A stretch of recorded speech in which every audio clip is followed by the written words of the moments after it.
I'll be doing two voices. When you hear the gruffer one, please play the intervention noise in your head.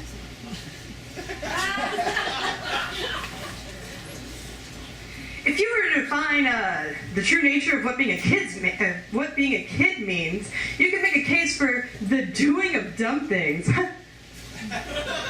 We're all essentially scientists testing out the limits of our world, narrowing down and sifting through experience to determine the things that are fun and great to do, or enlightening or fulfilling, from the really idiotic things that win everybody Darwin Awards.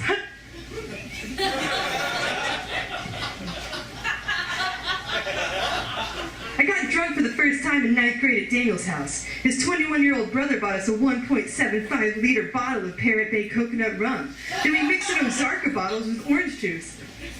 To this day, I think his parents' house when I smelled the disgusting scent of coconut rum.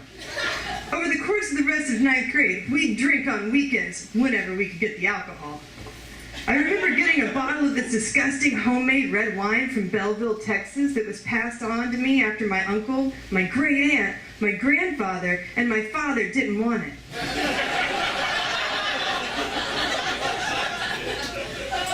That was the only time I threw up after drinking until I hit college.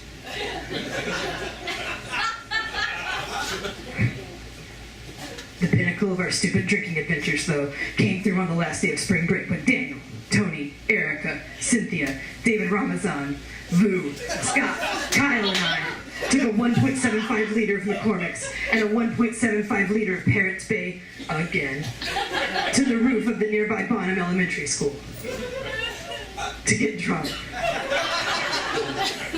It was Daniel's idea.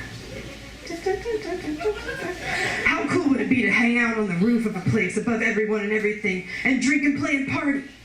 Vu brought a basketball. Maybe we could play drunken basketball in the park afterward. How could this go wrong?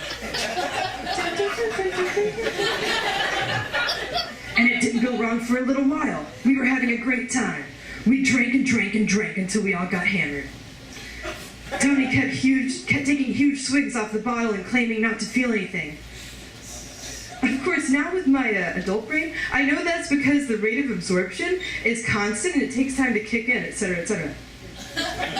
But again, the science of being a kid is about doing dumb things and finding out exactly why they're so damn dumb.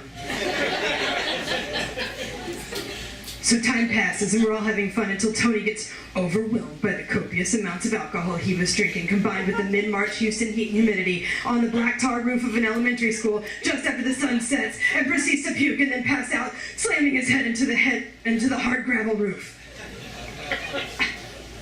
The more sober people began freaking out and trying to revive him. He pukes and pukes and pukes, and he can only say his name and okay. So of course the moment of truth comes. It's 10 p.m. and we were supposed to be back at Tony's house at 9. This is before the age of cell phones for us poor Sharpstown's kids.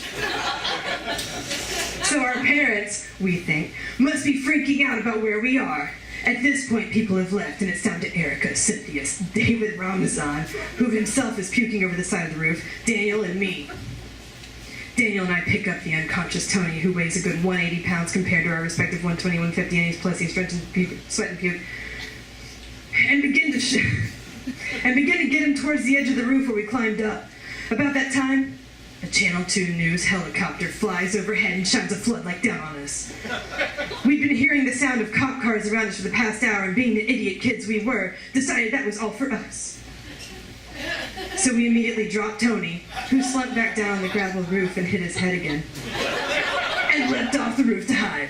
To this day, I couldn't tell you how we did any of this without breaking ourselves. Adrenaline plus the rubber body of 15-year-olds provide the immortality, I guess. The chopper leaves and we go back to the roof to get Tony again. We get him into the sheet metal walkway covering that leads to our temporary buildings that set him up with the legs dangling over the side. Daniel gets down and positions himself underneath.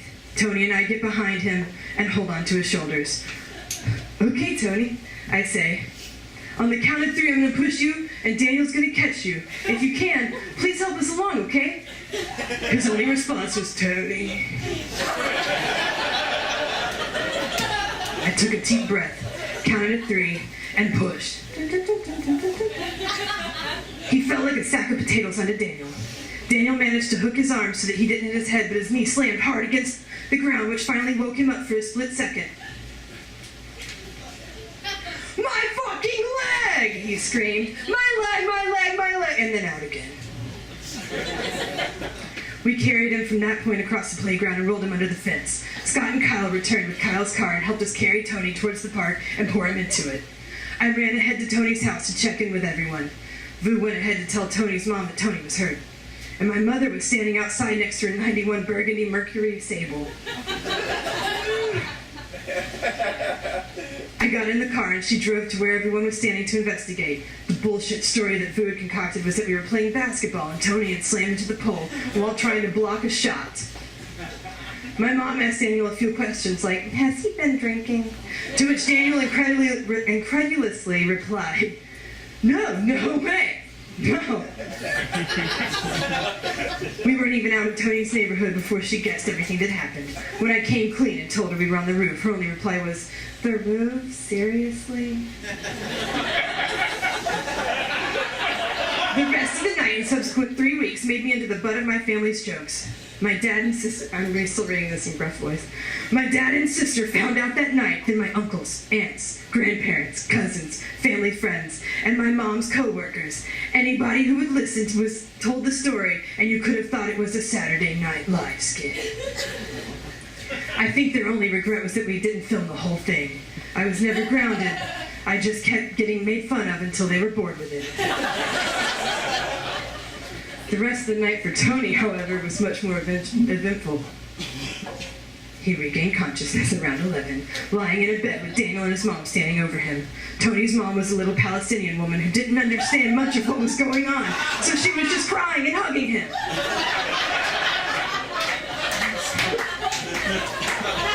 They made him stay up for an hour just in case he'd receive a concussion. So he went back to sleep at midnight. An hour later, he woke up to paramedics putting him in an ambulance to take him to the emergency room. When the EMT asked him if he had taken any drugs or alcohol, that night he replied, "No." They took him in and gave him a CAT scan and discovered that his knee was severely bruised and his brain was swollen. They bandaged him up and sent him home.